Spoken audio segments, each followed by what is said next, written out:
Let me make something clear from the outset. I have no ill will towards the people who made this game. I never do. I have the utmost respect for the people who make the video games that I play. This is not indicative of developer competence, and I would never imply as such. There are numerous reasons why this game could have ended up the way it did, and I will make no such assumptions. All I can do is share with you the experience I had playing the PS4 game on my PS5 using the review code generously provided to me by Sega. Please be respectful.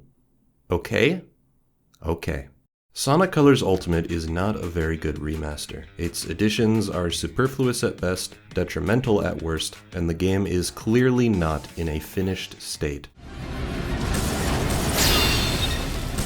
At least, the patched version they sent me isn't. I haven't made a video on it yet, but Colors is a game I'm actually quite fond of. I was looking forward to an eventual remaster so I could take it out of my Dolphin library. Alas, that won't be happening anytime soon. Let's start small and work our way up. So I will be comparing Sonic Colors Ultimate to Sonic Colors on Dolphin. This is meant to show the bare minimum standards Sega should be striving for. When I compare remasters to their emulated equivalents, I am not implying that everyone has access to Dolphin at ultra-high settings. That is not what these comparisons are for. It is simply a publicly accessible standard with which to compare. I think it is incredibly reductive to compare remasters to their originals when a clearly better version has existed for years. Though, as we'll come to see, in some ways I think Ultimate falters even compared to its original on the Wii.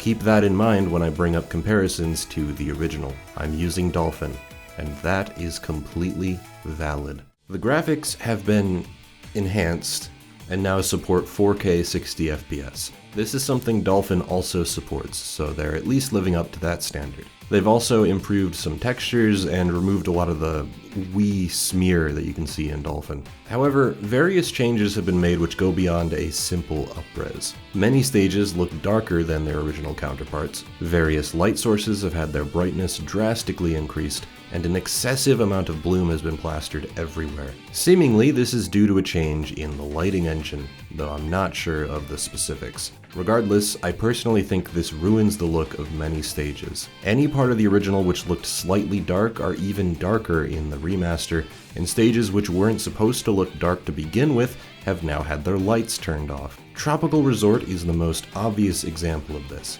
Every conceivable surface has had their brightness reduced, most visible in the Drill Wisp segments. One is clearly more pleasing to me than the other. Flip the coin and you run into the opposite problem. Starlight Carnival is blindingly bright, to the point where I sometimes found it difficult to see what was going on speeding across the light pathways. In general, objects don't pop out as much, so rings tend to blend in with the background in a way that didn't happen with the original. Look at the Cube Wisp rings. They're definitely not supposed to look like this. Sonic's model is distractingly different. He's been polished to a mirror sheen.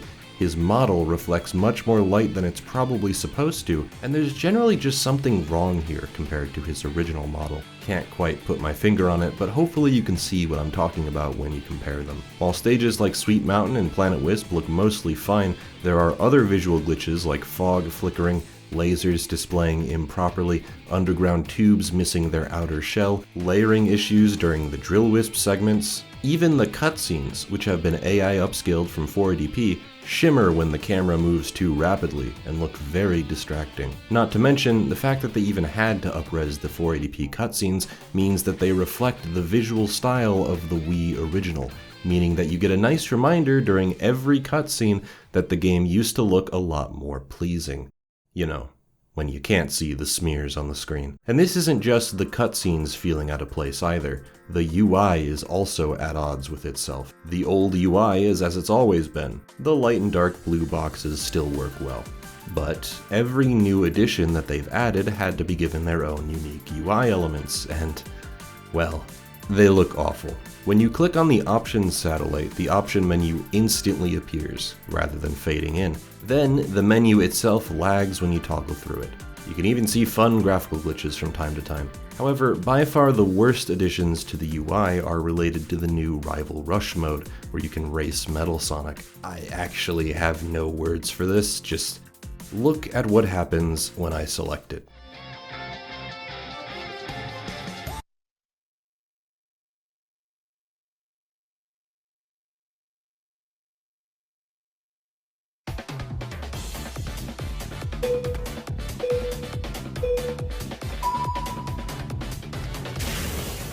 In this particular case, the intro music bugged out and didn't play. Nice touch. Look at how this menu just appears without any sound effect, fade in, nothing. It looks like a virus pop-up on a shady website. And that's how all the new menus look. Some of them even have typos. You have unlocked 50 park token. Good to know, but maybe turn your spell check back on. It's just such a cheap, shoddy attempt at blending in with the existing menu style, and it makes me laugh every time one of these randomly pops up. Unfortunately, the further I go with these problems, the more and more we inch into the realm of glitches, because you cannot talk about Sonic Colors Ultimate without accidentally addressing one of them. The background fish in Aquarium Park flicker in and out. The pop-in has been made even worse thanks to some random camera angle changes, and sometimes for literally no conceivable reason, like these rainbow rings in Planet Wisp that just appear before your eyes. Ferris wheels in Tropical Resort disappear before they're off screen.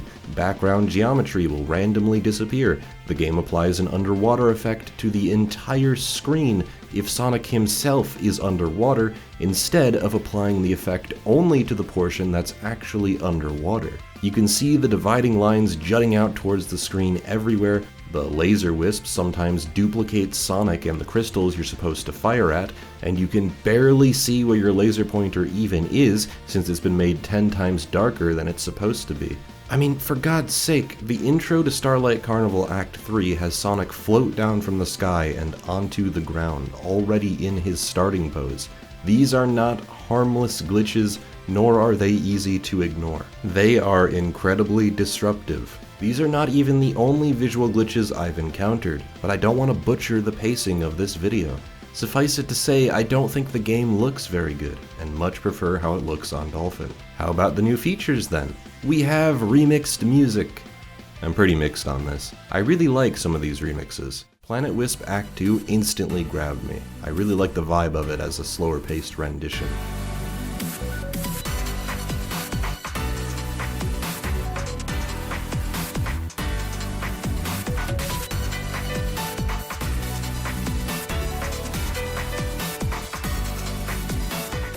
Terminal velocity is a lot punchier, thanks in no small part to Jun Sonoi's influence.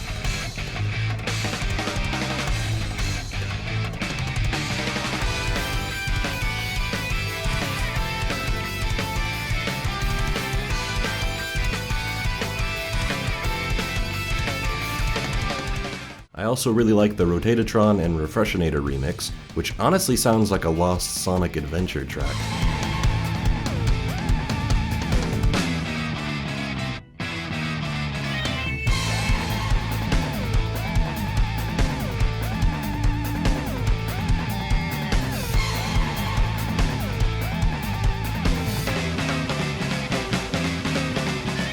But then we have remixes like Tropical Resort Act 1 and Sweet Mountain Act 1, which have added instruments that sorta ruin the feel of the tracks.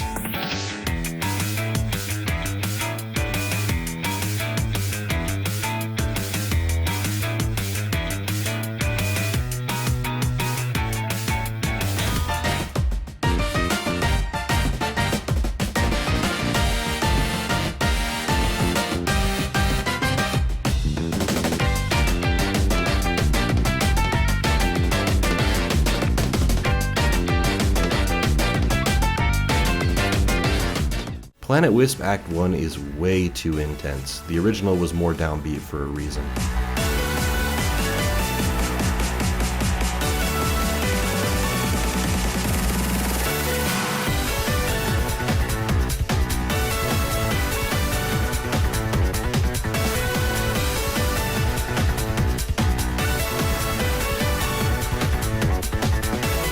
I feel similarly towards the Aquarium Park Act 1 remix and a lot of the Act 3 remixes. I just don't like them as much as the originals, even if I do admire the idea that each act has its own unique track now. Thankfully, you can switch to the old soundtrack and the options... wait. No, you actually can't. You're stuck with these remixes whether you like it or not. Which means every single Act 1, in my opinion the premier stages of the game, will have their remixed tracks whether you like it or not.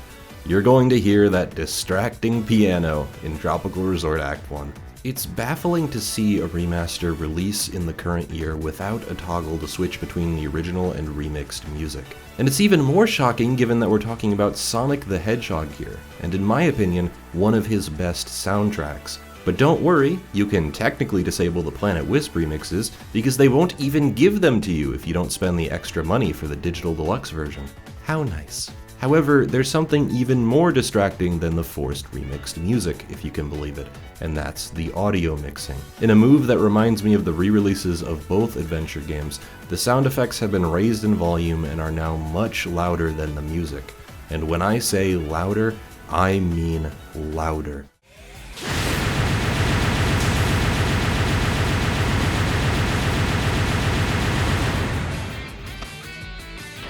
Thankfully, there are sliders to adjust the sound effect and music volume. Too bad they're both on the same toggle. If you want to reduce the sound effect volume, you also have to reduce the music volume. Brilliant. Sometimes though, even having separate toggles wouldn't help at all, because there are various points at which sound effects won't play.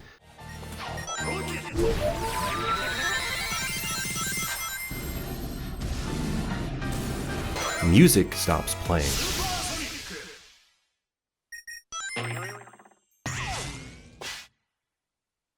Wisp music stops playing.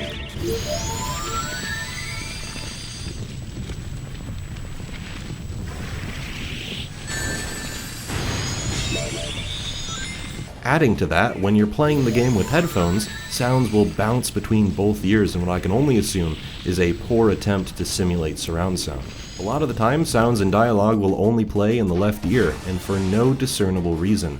It's distracting to have these sounds bounce back and forth, and with the sound effects being so damn loud, or sometimes not even playing at all, it is genuinely headache-inducing. Go ahead, listen for yourself if you have headphones on.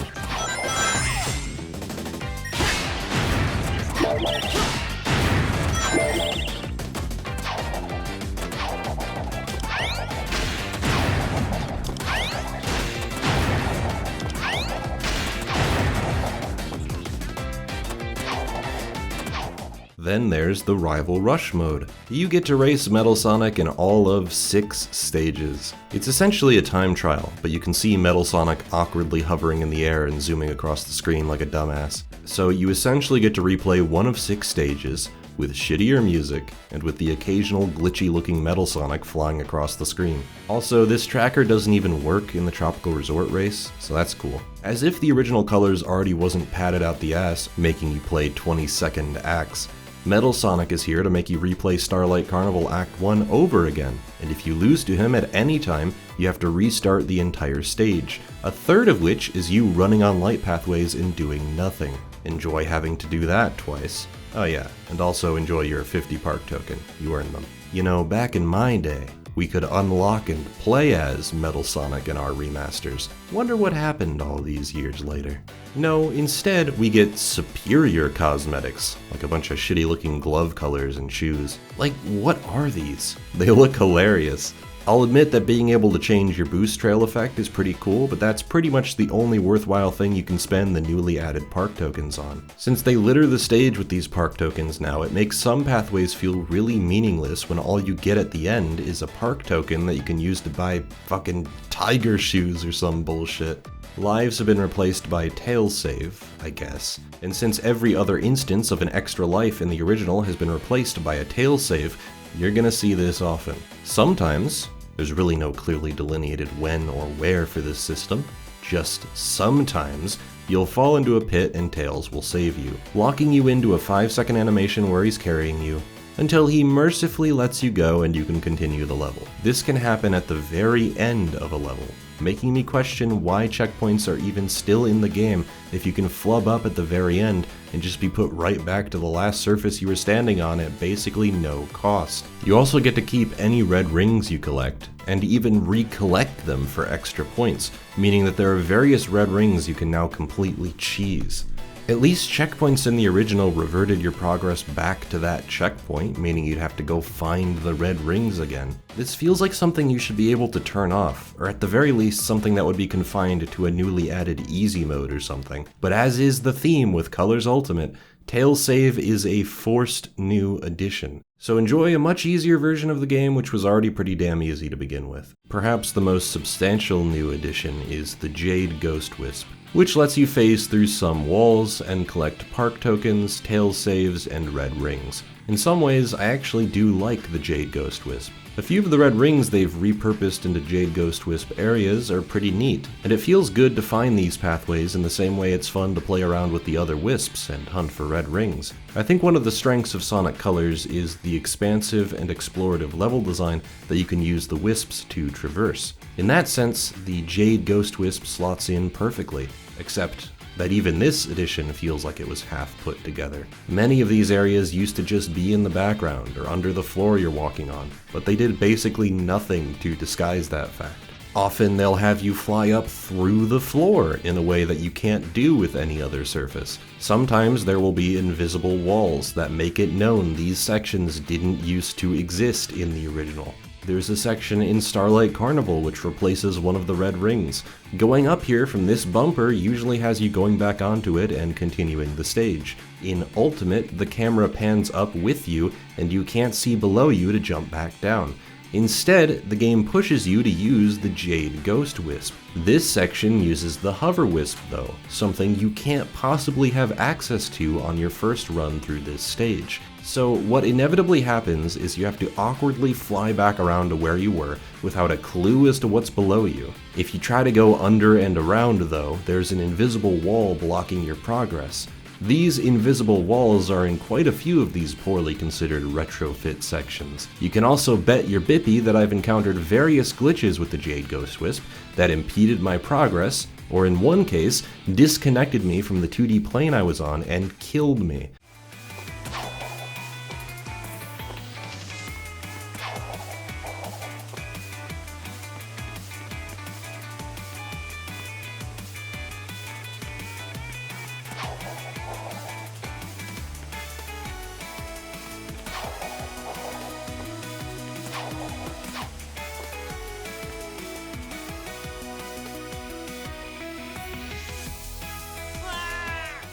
Even the best new addition to Ultimate is not free of these distracting glitches. And that's really the nail in the coffin here, isn't it? There are even more glitches than I've mentioned already. Enemies that were supposed to fall slowly in the original fall near instantly in Ultimate. Spikes from these enemies shoot out much faster, making every section with them a challenge. These half-pipe sections are all broken and spit you out midway. This ring trail in Starlight Carnival bugs out, making you travel through them much slower than you're supposed to, meaning you can't actually reach the end of the trail even if you immediately travel through it. This Wisp capsule in Asteroid Coaster is unobtainable. I have tried over and over and over again. You cannot collect this Wisp. You go right through it. A similar thing happens in the drill sections, where you're shot out of a tube and don't collect the rings or capsules that are directly outside the exit. You can also see the black holes where the rings are supposed to appear after you go through the tubes, which was not in the original. And finally, to top it off, the game crashes quite liberally. In one case, a friend of mine who also received code had a crash so bad that it corrupted his save file.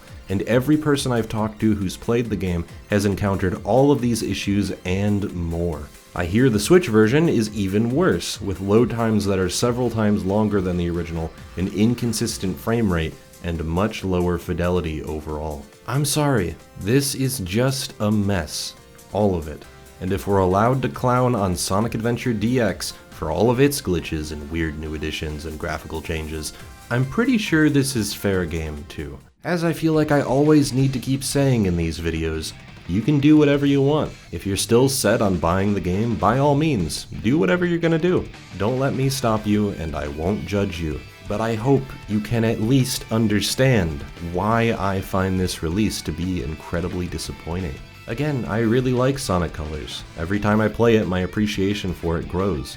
It genuinely sucks that the remaster turned out like this. Maybe they'll patch out more and more of the glitches over time, but if the day one patch is anything to go by, that will be a slow process. The only thing I could find that it actually fixed was this drill wisp area in Gameland, and some other glitches there. Everything else still happened to me. The game even crashed again 10 minutes into the new patch.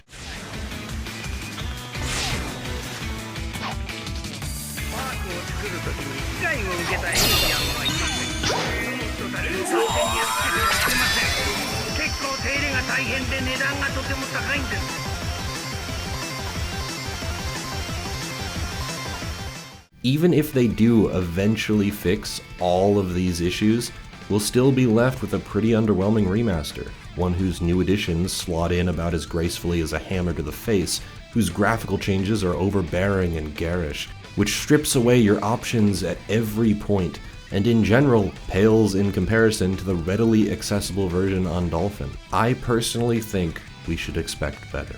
Colors might be a great game, but its remaster? Nah, this ain't it, Chief.